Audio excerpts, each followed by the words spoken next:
गायब हुई दुल्हन पार्ट 2। जिसे सबने मरा समझा वो कहीं जिंदा थी। जिस दुल्हन की शादी के चंद घंटों बाद ही रहस्यमयी ढंग से गायब हो जाने की खबर ने पूरे कस्बे को हिला दिया था, वो दुल्हन अचानक एक सुनसान ढाबे पर बेसुध पाई गई। लेकिन सवाल ये है, क्या वो खुद भागी थी या फिर उसे कहीं कैद रखा गया था? और अगर कैद रखा गया था तो क्यों और किसने? आज हम आपको बताएंगे उस दुल्हन की अधूरी कहानी का दूसरा और खौफनाक हिस्सा, जहां सिर्फ शक नहीं, अब सबूत मिलने शुरू हो चुके हैं। शादी के 2 दिन बाद राजस्थान और हरियाणा के बॉर्डर पर एक सुनसान ढाबे पर एक लड़की लहूलुहान हालत में मिलती है। उसकी साड़ी फटी हुई है, हाथों की मेहंदी अभी तक ताजा है और चेहरे पर ऐसा डर जैसे उसने मौत को अपनी आंखों के सामने देखा हो।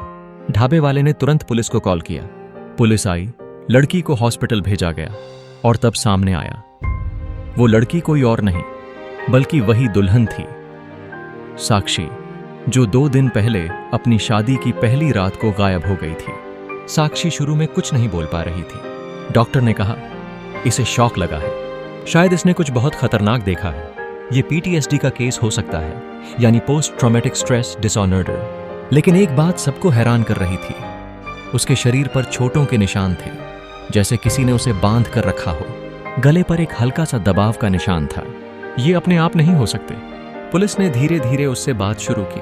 साक्षी ने जो पहली बात कही वो सबके रोंगटे खड़े कर देने वाली थी। वो मुझे मारना चाहता था लेकिन मैं भाग गई।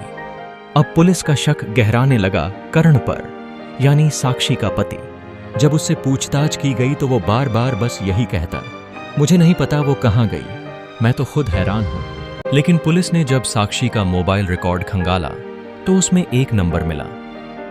शादी की रात 12:07 पर एक कॉल गई थी जो फार्म हाउस के पास एक मोबाइल टॉवर से ट्रेस हुआ। कर्ण से पूछा गया, उस वक्त तुम कहां थे? कर्ण बोला, मैं कमरे में ही था, साक्षी बाथरूम गई थी, फिर नहीं लौटी। पुलिस ने फार्म हाउस की CCTV फुटेज खंगाली, लेकिन वो रात का CCTV गायब था। अब मामला और भी संदिग्ध हो गया। पुलिस ने फार्म हाउस की दोबारा छानबीन शुरू की। सब कुछ ठीक लग रहा था, लेकिन एक कमरा बंद मिला, एक स्टोर रूम जिसमें ताला बाहर से लगा था। जब ताला तोड़ा गया तो अंदर का नजारा रूह कंपा देने वाला था। कमरे की दीवारों पर खरोंच के निशान थे, जमीन पर एक लड़की की लाल चूड़ियां टूटी पड़ी थीं और एक कोने में एक कैमरा ऑन किया गया। उसमें वीडियो चला। पहले कुछ सेकंड्स में कुछ नहीं दिखा, फिर अचानक आवाज आई, नाम बताओ, जोर से बोलो वरना सांस लेने भी नहीं दूंगा। वीडियो में करण था और सामने एक लड़की को जोर जबरदस्ती करते हुए दिख रहा था। यह वीडियो किसी और लड़की का था, लेकिन साक्षी के मामले से बहुत मिलता जुलता। जैसे जैसे जांच आगे बढ़ी, पुलिस ने करण के अतीत को खंगाला। पता चला करण की पहले 2 सगाइयां टूट चुकी थीं। दोनों बार लड़कियां शादी से ठीक पहले कहीं चली गईं या मानसिक रूप से अस्थिर बताई गईं, लेकिन दोनों ही मामलों में कोई रिपोर्ट दर्ज नहीं की गई थी। अब शक गहराने लगा, क्या करण एक सीरियल कातिल है? हॉस्पिटल में धीरे धीरे साक्षी की यादें लौटने लगीं। उसने जो कहानी सुनाई उसने सबको हिला दिया। शादी की रात वो मुझे बाहर ले गया, बोला रिवाज है कि हम फार्म हाउस जाएंगे। वहां उसने मुझे ड्रिंक दी, फिर सब धुंधला हो गया। जब होश आया मैं उस स्टोर रूम में थी। मेरा फोन उसने ले लिया। कई बार उसने मेरे गले को दबाया, बोला तुम भी उनकी तरह चुप रहो। लेकिन एक रात जब वो सो गया, मैं किसी तरह बाहर की खिड़की से निकलकर भागी और ढाबे तक पहुंची। अब पुलिस के पास सबूत थे, साक्षी का बयान, वीडियो फुटेज, स्टोर रूम की तस्वीरें और कॉल रिकॉर्ड्स। कर्ण को अरेस्ट कर लिया गया। जब उसे कोर्ट में पेश किया गया तो उसने कहा, मैंने कुछ नहीं किया, ये सब मुझे फंसाने की साजिश है। लेकिन कोर्ट में जब साक्षी सामने आई तो उसकी आंखों में डर नहीं, आग थी। उसने कहा, मैं चुप नहीं रहूंगी, मैंने बहुत सहा है और मैं उन लड़कियों के लिए भी लड़ूंगी जिनकी आवाज दबा दी गई थी। जांच के दौरान पुलिस को एक पुराना रिकॉर्ड मिला। 2019 में एक लड़की नेहा शर्मा गायब हुई थी। उसके केस को बंद कर दिया गया था क्योंकि कोई क्लू नहीं था। अब पता चला नेहा वही लड़की थी जिसका वीडियो कैमरे में था। पुलिस ने नेहा के परिवार से संपर्क किया। उन्होंने तस्वीर देखी और रो पड़े।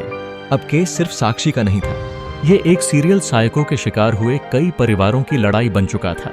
साक्षी की कहानी मीडिया में वायरल हो गई। लोग कहने लगे, शादी जैसे पवित्र बंधन का ऐसा गंदा इस्तेमाल। करण जैसे लोग समाज पर धब्बा हैं। साक्षी को हिम्मत बढ़ाने के लिए कई महिला संगठनों ने साथ दिया।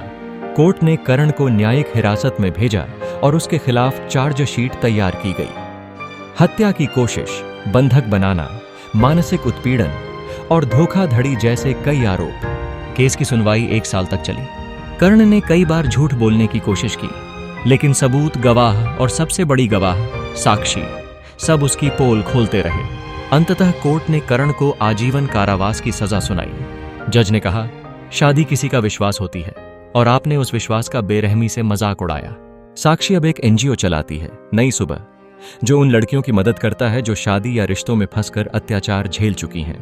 वो कहती है, मैंने अपनी पहली रात को अपनी जान गंवाई थी, लेकिन अपनी हिम्मत से नई जिंदगी वापस ली। अब मैं औरों की आवाज बनूंगी।